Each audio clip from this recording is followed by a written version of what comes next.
My older brother excluded me from the family business, but when the clients found out, everything changed because they started reaching out to me directly on LinkedIn after they saw my name on the original company registration that our father had left behind. That morning, standing in David's corner office on the 23rd floor, watching him sign papers that erased my name from Foster Financial Consulting, I smiled and handed him the pen he had dropped. His attorney looked uncomfortable, shuffling documents that legally removed me from the company my father and I had built together over 12 years before his death.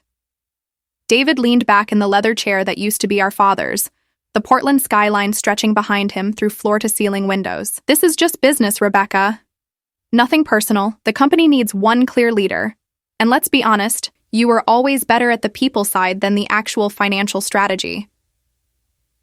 His words were measured, rehearsed probably with that attorney who kept avoiding my eyes. What David didn't know was that I had already photographed every page of those original incorporation documents 3 days earlier when I retrieved personal items from the office.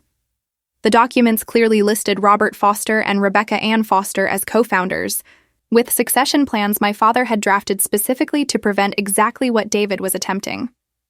I gathered my box of belongings, family photos from my desk, my awards for client retention, the coffee mug Dad gave me that said, "Best Business Partner." David stood near the door, arms crossed, watching me with something between guilt and satisfaction playing across his face. "You'll get a severance package, obviously. 6 months' salary. That's generous considering you were just an employee here. Just an employee." In the company, I had helped build from 3 clients in a shared office space to 42 corporate accounts worth $2.5 million annually. I turned at the doorway, that box balanced on my hip, meeting his eyes with a calmness that clearly unsettled him. "You know what Dad used to say, David? That the clients don't stay for the financial advice. They stay because someone makes them feel valued." His expression flickered with annoyance before smoothing back to false concern. Growing up, David and I had occupied different universes despite sharing a home in suburban Portland. He was the golden child who brought home straight grades from private school, played varsity basketball, dated the homecoming queen. Our parents, Robert and Catherine Foster, had worked tirelessly to provide opportunities neither of them had enjoyed growing up in working-class families. Dad built his financial consulting practice from nothing, starting in our garage when I was 8 years old. He would let me sit in the corner during client calls, teaching me early that business was built on relationships and trust, not just numbers on spreadsheets. David went to Stanford for business school, funded entirely by our parents who took out a second mortgage they never told him about. He graduated with honors, worked 2 years at a prestigious firm in San Francisco, then announced he was joining a startup that failed within 18 months. When he returned to Portland at age 27, broke and humbled, Dad welcomed him into the family business without hesitation. By then, I had already been working alongside Dad for 3 years, having skipped the expensive university route to learn directly from him. I started answering phones and scheduling appointments, gradually taking on client relationship management as Dad focused on investment strategy and tax planning. Dad never treated me like an employee. Every major decision was discussed between us. Every new client presentation was prepared together. Every company milestone was celebrated as our shared achievement. When we incorporated officially in 2016, he insisted my name appear alongside his on all founding documents. "This is your company too, Becca," he had said, signing the papers at our attorney's office. "You built this with me." David had been present that day, working in the back office on administrative tasks, learning the basics of the business. He nodded along, but I caught something in his eyes even then, a tightness around his mouth when Dad emphasized partnership between father and daughter. For 6 years, the 3 of us worked together with varying degrees of harmony. David focused on expanding our digital presence and modernizing our client communication systems.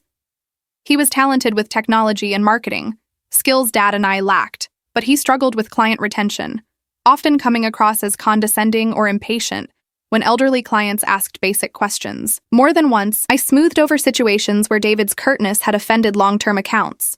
Dad would pull him aside for gentle corrections, reminding him that these clients were not just revenue streams, but people who trusted us with their life savings and retirement security. The balance shifted dramatically when Dad suffered a massive stroke during a client dinner in February 2 years ago. He died in the ambulance before reaching the hospital. 62 years old, gone in minutes. The grief nearly destroyed me. David seemed to mourn differently, immediately throwing himself into managing business operations, making decisions without consulting me, gradually positioning himself as the natural successor. At the funeral, clients approached me with condolences, many mentioning how much they would miss Dad's personal touch, how they hoped I would continue his approach to relationship-focused service. David noticed these conversations, his jaw tightening each time someone bypassed him to speak with me. In the months following Dad's death, David's behavior changed in ways both subtle and overt. He started scheduling client meetings without informing me, then expressing surprise when I showed up prepared to attend. He moved into Dad's office within 3 weeks, redecorating with modern furniture that erased every trace of our father's presence. When I objected, he said I was being emotional and stuck in the past. He hired the attorney who now sat across from us, supposedly to clarify company structure and streamline operations. What he really meant was finding legal pathways to exclude me from ownership and decision-making authority. The breaking point came 6 weeks ago during our annual client appreciation dinner at a downtown Portland restaurant. David gave a speech thanking everyone for their continued business, talking about his vision for the company's future, mentioning Dad's legacy, but never once acknowledging my role or contributions. Afterward, several clients pulled me aside, expressing confusion about why David seemed to be running everything alone. "I thought you and your father built this together," said Gregory Hampton, our oldest client who had been with us since the garage days. "Where do you fit in the current structure?" I didn't have a good answer, because truthfully, I was being systematically erased. 2 days after that dinner, David called me into his office with the attorney present and laid out his plan. The company needed clearer leadership hierarchy. He would become sole owner and CEO. I would report to him as Director of Client Relations with no equity stake. The severance offer was presented as generous, a gift I should accept gratefully rather than the theft it actually represented. When I asked about Dad's original incorporation documents that listed me as co-founder, David's attorney smoothly explained that those early documents had been superseded by subsequent filings that more accurately reflected current reality. It was corporate gaslighting, rewriting history to suit David's ambition. The severance check arrived by courier 3 days later, 6 months' salary deposited into my account with a note from David, suggesting I take time to explore new opportunities. I cashed it immediately, already knowing exactly how those funds would be invested. That same afternoon, I sat in my apartment going through the photographs I had taken of the original incorporation documents.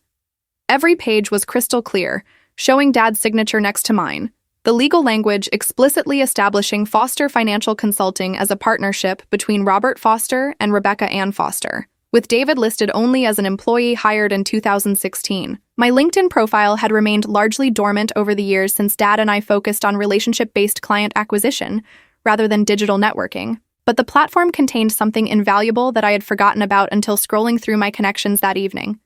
Nearly every major client Dad and I had brought on board between 2010 and 2020 had connected with me personally during those years. Gregory Hampton, who managed a $12 million portfolio through our firm. Patricia Donovan, whose family trust we had structured and maintained for 8 years. The Chen family office representing investments worth over $30 million across multiple accounts. I spent that entire weekend crafting a careful LinkedIn post. Nothing aggressive, nothing that directly attacked David. Just a simple announcement that after much consideration, I was launching an independent financial consulting practice focused on personalized client relationships and the relationship-first approach my father had taught me. I included a professional photo of Dad and me at a client event from 5 years ago. Both of us smiling, clearly partners in every sense. The post went live Monday morning at exactly 8 o'clock when I knew David would be in his first meeting of the day. Within 2 hours, my phone started ringing. Gregory Hampton called first, his voice warm but confused. "Rebecca, I just saw your LinkedIn post. I thought you were still with Foster Financial. What happened?" I kept my explanation simple and factual. David had decided to restructure the company, and we had agreed it was best for me to pursue an independent path focused on the relationship-based consulting model Dad and I had always valued. Gregory was silent for a long moment before saying, "Your father always told me you were the heart of that business. David knows his numbers, but you know people. That matters more than he understands." Patricia Donovan called 20 minutes later. Then Robert Yamamoto, who oversaw his company's executive retirement planning through our firm. By noon, I had received inquiries from 14 clients, all expressing some version of the same sentiment. They had chosen Foster Financial because of the personal attention and trust Dad and I had cultivated. David's approach since taking over had felt transactional, rushed, impersonal. Several mentioned meetings where David had seemed distracted or dismissive of their concerns. One client, Helen Rodriguez, was blunt in her assessment. "Your brother treats me like I'm wasting his time when I ask questions. Your father never made me feel stupid for not understanding investment terminology. Neither did you. That evening, I received an email from David.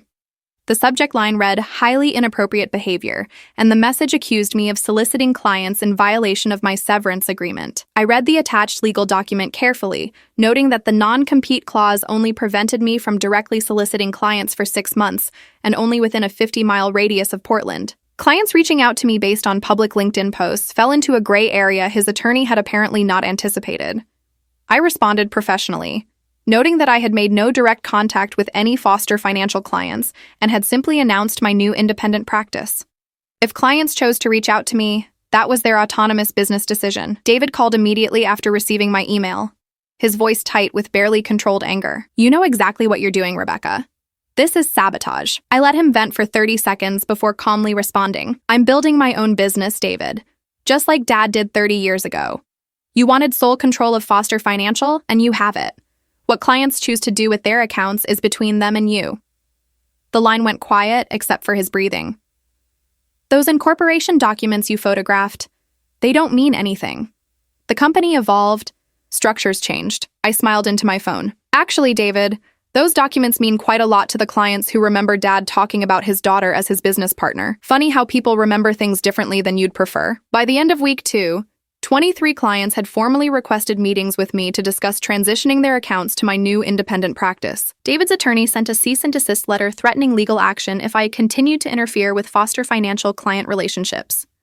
I forwarded it to my own attorney, a sharp woman named Victoria Lang who specialized in small business disputes. She laughed when she read David's threats. "He has no legal standing here. You're not actively soliciting. You made one LinkedIn post. Clients are contacting you independently. Unless he can prove you're making direct contact or offering incentives to switch, he's just making noise." The corporate office building where Foster Financial occupied the 23rd floor started feeling different when I visited to retrieve remaining personal items David had boxed up. The receptionist, Angela, who had worked for us for 9 years, hugged me in the lobby. "Everyone here knows what David did wasn't right," she whispered. "Your dad would be furious." Walking past Dad's old office, now completely transformed into David's modern workspace, I felt no sadness, only cold determination. My brother had chosen to erase me from our shared history, to claim sole credit for work we had built together. He would learn that clients remember who truly valued them.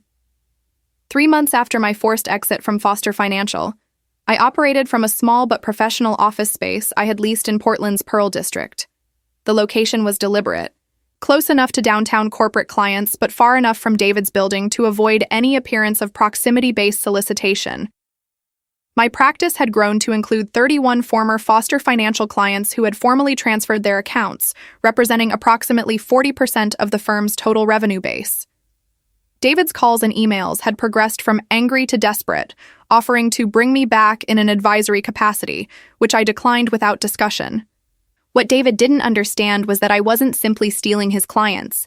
I was systematically documenting every instance of his mismanagement and negligence that clients reported after switching to my practice. Helen Rodriguez showed me account statements revealing David had moved her retirement funds into high-risk investments without her authorization, chasing commission percentages instead of following the conservative strategy she had explicitly requested. The Chen family office provided emails where David had ignored their questions for weeks, then responded with brief, condescending answers that failed to address their actual concerns. Each piece of evidence went into a detailed file I was building with Victoria's guidance.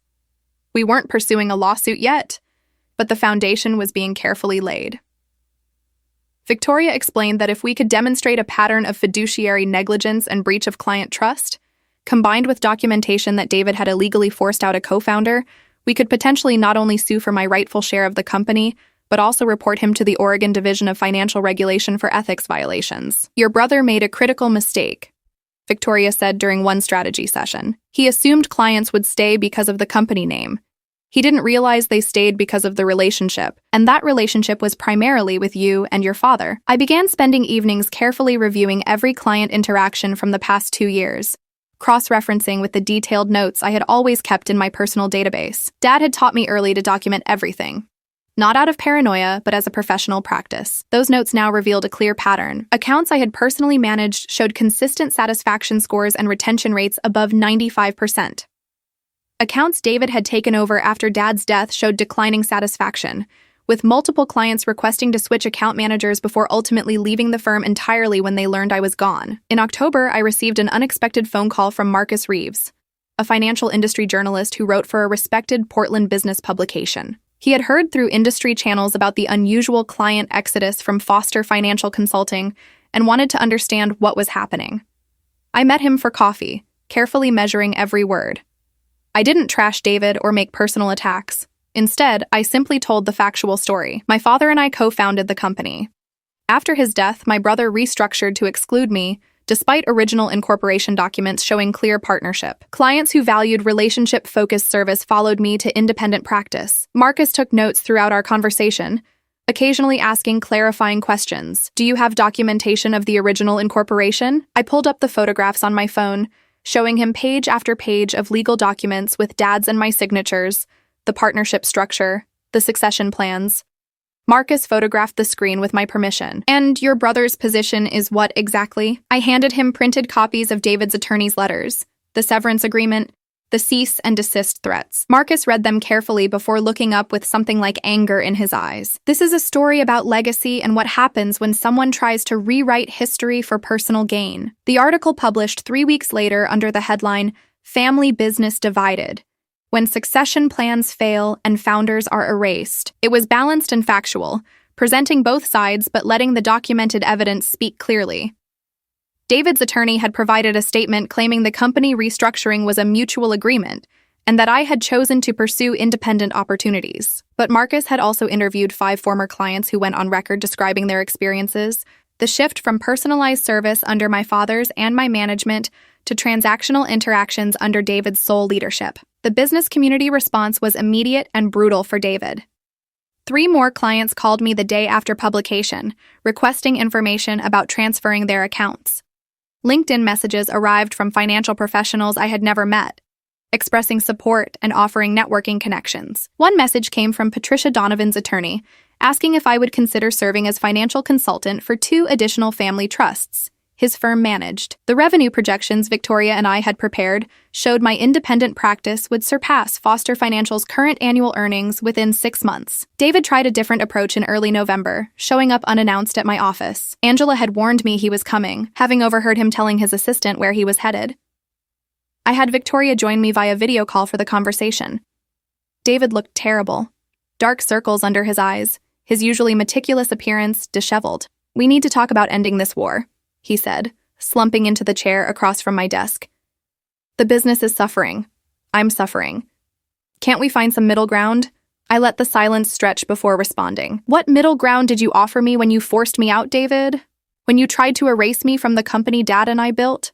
When you dismissed 12 years of my work as just being an employee? He flinched at each question. I made a mistake. I was overwhelmed after Dad died. I thought having clear, singular leadership would be better for the company. I was wrong. His voice cracked slightly. Please, Rebecca. These are our family's clients. Dad's legacy. We're destroying what he built. Victoria's voice came through the speaker, cool and professional. Mr. Foster, are you prepared to formally recognize Rebecca's co-founder status and restore her equity position? David hesitated too long. The company's value has changed since those original documents. We'd need new valuations, new agreements. I leaned forward, meeting his eyes. You mean the company's value has decreased since you forced me out and clients started leaving? You want me to accept a partnership in a diminished business that I helped build, that you damaged through incompetence and ego? David stood abruptly. I came here to find resolution, not to be attacked. I remained seated, calm. You came here because you're losing, David. The clients are gone, your reputation is damaged, and you finally understand that the business was never just about financial strategy. It was about trust and relationships, things you can't fake or force. He stared at me for a long moment before walking out without another word. Victoria's face on the screen showed grim satisfaction. He's going to get worse before this is over. Desperate people make mistakes. We need to be ready. December brought the leverage I had been carefully building toward. Victoria filed formal complaints with the Oregon Division of Financial Regulation detailing David's unauthorized movement of client funds and failure to adhere to stated investment strategies. Each complaint was supported by sworn statements from affected clients and documented account records showing clear violations of fiduciary duty. The regulatory agency opened an official investigation, which became public record within 48 hours. Marcus Reeves published a follow-up article highlighting the regulatory scrutiny, and 3 more major clients immediately contacted me about transitioning their accounts. David's attorney attempted negotiations through Victoria, offering increasingly desperate proposals. First, a 40% equity stake in Foster Financial with me returning as co-owner. I declined. Then 50% equity with co-CEO titles. Declined. Then a buyout offer where David would purchase my rights to the company name and original incorporation for $250,000. Victoria and I had anticipated this trajectory. I authorized her to present our counter-proposal. David would sell me 100% ownership of Foster Financial Consulting for $1, transferring all assets, client contracts, and business operations. He would sign a non-compete agreement, preventing him from practicing financial consulting in Oregon for 5 years. The counter-proposal was deliberately insulting, designed to force David into a position where his only alternatives were worse. His attorney called Victoria within hours, voice tight with controlled fury. "Your client is not negotiating in good faith. These terms are absurd." Victoria responded with beautiful calm. "My client is offering your client an opportunity to exit a situation that will only deteriorate further. The regulatory investigation is expanding. More clients are leaving weekly. Foster Financial will be worthless in 3 months. This is his chance to preserve some dignity." I knew David wouldn't accept those terms, which was exactly the point. Every rejected offer, every hostile negotiation session, every desperate maneuver he attempted was being documented for the larger strategy Victoria and I had developed. We were building an irrefutable record of David's bad faith actions, his mismanagement, his attempts to profit from excluding a co-founder. When we eventually took him to court, and we would, the judge would see a clear pattern of behavior that warranted severe remedies. The final trigger came from an unexpected source. Gregory Hampton, who had been Dad's first major client and had known our family for 24 years, reached out requesting a meeting at his downtown office. I arrived prepared for a standard account review, but instead found Gregory's estate attorney present as well. "Rebecca, I'm dying," Gregory said without preamble. "Pancreatic cancer, 6 months maximum. I'm putting my affairs in order, which includes decisions about my financial management and estate structure." My throat tightened with genuine emotion. Gregory had been more than a client. He had been Dad's friend and mentor when the business was still struggling. "Gregory, I'm so sorry. Whatever you need from me during this time." He waved away the sympathy with characteristic directness. "What I need is to ensure my estate is managed by someone I trust. That person is you, Rebecca, not your brother. I'm moving my entire portfolio to your practice and naming you as financial executor in my will.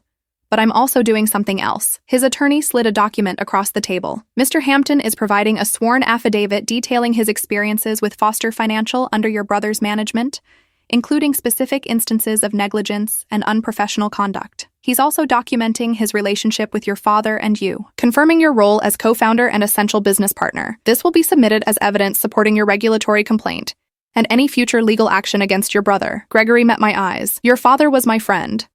What David did to you, trying to steal your legacy, it's wrong. I won't watch you be erased from history." I returned to my office with the affidavit, immediately forwarding it to Victoria. Her response came through within minutes.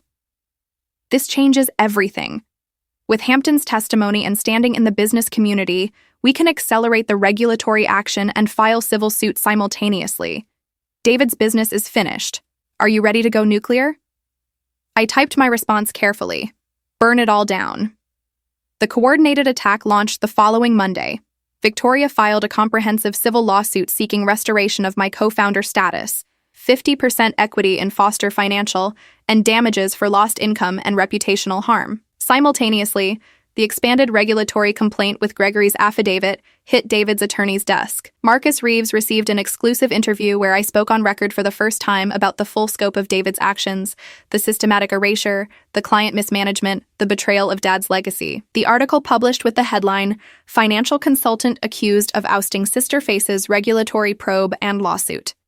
David's world collapsed within 72 hours. Two corporate clients with multi-million-dollar accounts announced they were terminating their relationships with Foster Financial, citing concerns about regulatory scrutiny and management instability. The building management company, where David leased office space, sent notice of lease review due to negative publicity, affecting the building's reputation. His receptionist, Angela, quit, calling me to ask if I had positions available. "I can't work for someone who betrayed his own sister and destroyed what your father built," she said. The deposition took place in Victoria's conference room on a gray January morning, rain streaking the windows as David sat across from us with his attorney, both looking like men attending their own execution. Victoria's questioning was surgical, forcing David to acknowledge on record every decision he had made to exclude me, every client relationship he had damaged, every deviation from the business model Dad had established. When she presented the original incorporation documents, asking David to confirm the signatures and partnership structure, he hesitated long enough that his attorney had to prompt him to answer.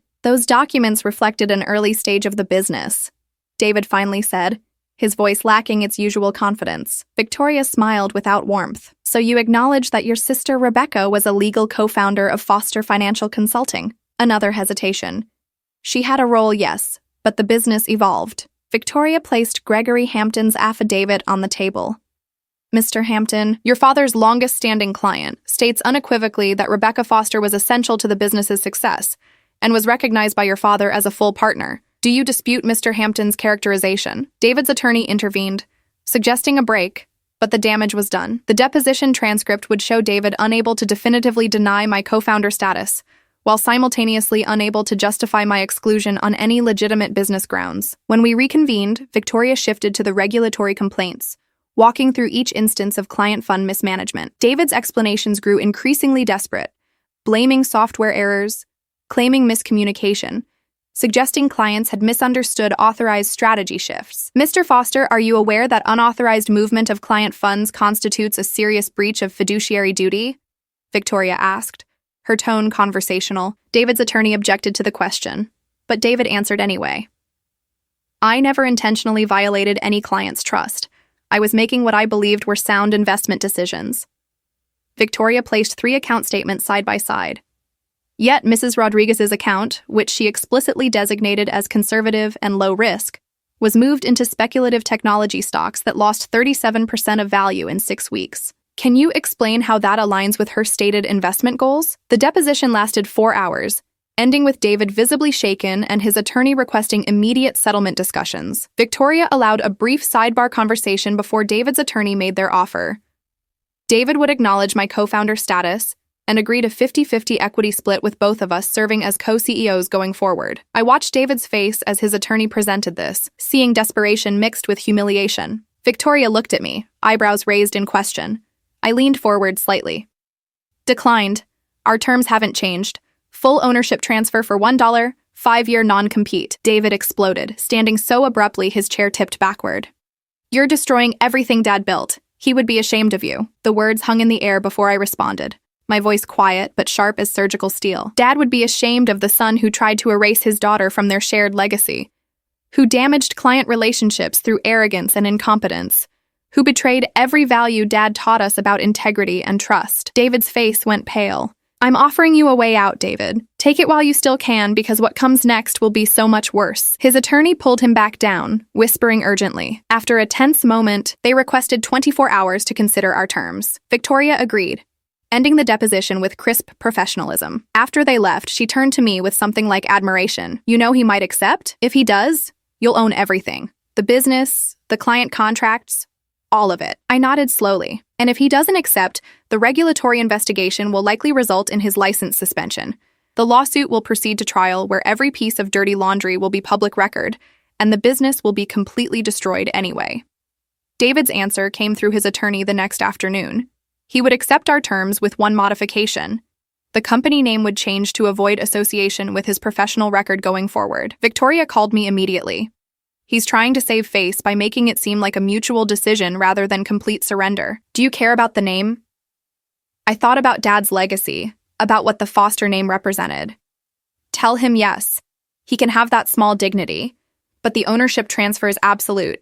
The non-compete is non-negotiable, and I want it finalized within 1 week." The closing took place in Victoria's office on a Tuesday morning.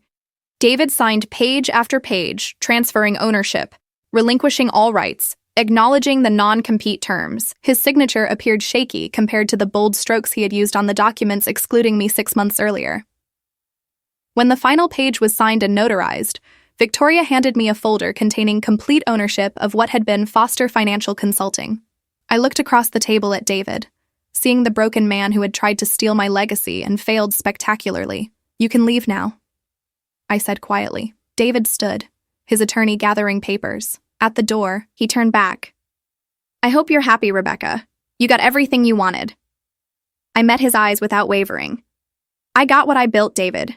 What Dad and I created together. You tried to take it through manipulation and legal tricks. You destroyed client relationships through arrogance. You failed because you never understood that business built on trust can't survive betrayal." He left without responding, and I never saw him again. Within 2 weeks, I had executed the rebrand to Foster Legacy Financial Consulting, honoring Dad while making clear this was a new chapter. Every remaining Foster Financial client received personal outreach explaining the ownership change and inviting them to continue their relationships under new management. 41 of the 43 remaining clients chose to stay, with the 2 departures being accounts that had always been primarily David's relationships. Angela returned as office manager, bringing with her 2 junior advisors who had also quit rather than continue under David's mismanagement. 4 months after taking full ownership, Foster Legacy Financial Consulting surpassed its previous peak revenue, now managing portfolios worth over $68 million for 59 clients. I hired 2 additional financial advisors specifically chosen for their relationship-building skills rather than just technical expertise. The Pearl District office expanded into adjacent space, creating room for the growing team while maintaining the personalized approach Dad had always valued. Gregory Hampton passed away peacefully in March, his estate managed exactly according to his wishes, with me serving as financial executor as he had designated. At his memorial service, his daughter thanked me publicly for honoring her father's trust and maintaining the kind of personalized attention he had valued. "My father told me your father taught you that financial consulting is about people first, numbers second. You never forgot that lesson." Several potential clients approached me afterward, referrals from Gregory's family who had observed my work during his final months. David's trajectory went exactly as Victoria and I had predicted. The Oregon Division of Financial Regulation suspended his license for 3 years based on the documented fiduciary violations, effectively ending his career in financial consulting. He moved to Seattle shortly after the suspension, taking a mid-level compliance position at a large firm where his history wasn't widely known. Mutual acquaintances reported he was bitter, telling anyone who would listen that his sister had destroyed him through vindictiveness, rather than acknowledging his own failures. I felt no sympathy. David had tried to erase me from the business I helped build, betrayed the partnership Dad had explicitly created, damaged client relationships through incompetence and arrogance. He lost everything because he deserved to lose everything. The regulatory suspension, the lost business, the professional exile, all of it was consequence, not revenge. Actions have outcomes, and David's actions had produced exactly what they warranted. The original incorporation documents now hung framed in my office, Dad's and my signatures visible to every client who entered. Below them, a photo of Dad and me at the company's 10-year anniversary celebration, both of us laughing, genuine partners in every sense. Patricia Donovan commented on them during a recent meeting. "Your father would be so proud of what you've built, Rebecca, of how you fought to preserve his legacy." I smiled, knowing she was absolutely right. My LinkedIn profile now showed Foster Legacy Financial Consulting with clear founder and CEO designation. The posts I shared focused on relationship-based financial consulting, the importance of trust and personalized service, the values Dad had instilled and I continued to honor. Former colleagues occasionally reached out asking about positions, having heard through industry channels that my practice was thriving while David's had collapsed.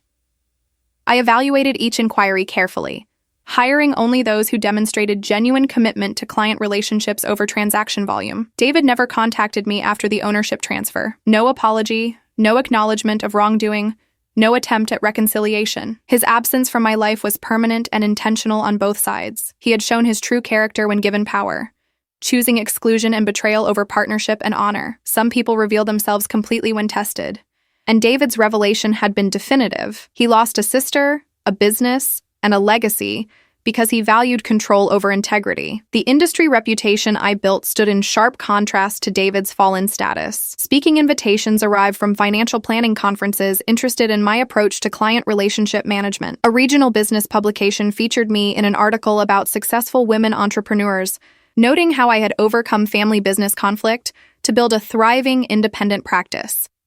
Each recognition felt like vindication, proof that Dad's model of integrity and personalized service remained valuable in an increasingly transactional industry. I never questioned whether my actions against David had been too harsh. He had declared war by forcing me out. I had simply fought back with superior strategy and execution. The complete destruction of his business and professional reputation was proportional to his attempt to steal my legacy. Justice, when properly applied, doesn't leave room for half measures or premature mercy. David learned definitively that betraying family and clients produces consequences that cannot be negotiated away or legally maneuvered around. Foster Legacy Financial Consulting continues growing, built on the foundation Dad and I established and maintained through my refusal to be erased. Every client relationship, every successful portfolio outcome, every expansion milestone represents not just business success, but proof that integrity and trust ultimately triumph over manipulation and greed. My brother tried to rewrite history and failed. The original story, with my name clearly documented alongside Dad's, remains the only version that matters.